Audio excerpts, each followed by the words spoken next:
Niliomba na wao wakaomba, ila Bwana umenijibu kwanza. Bwana nililia, ukasikia kilio changu, ukapanguza machozi.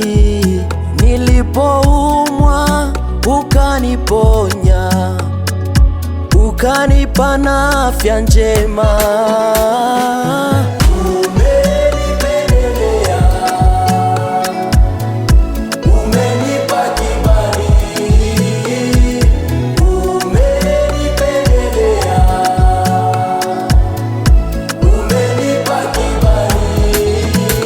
Pale nilifelisika ukaniwezesha, pale nilichekelewa ukaniheshimisha, pale sikuwa na nguvu ukanipa nguvu. Kweli umenipendelea, nimeridhika na wewe, sina mwengine, sina mwengine Baba, nimetosheka na wewe, sina mwengine, sina mwengine Baba. Kwangu giza umeifanya nuru, si mfungwa umeniweka huru, na nikisema wanasema na kufuru, ila mimi ninakuja kushukuru nikisema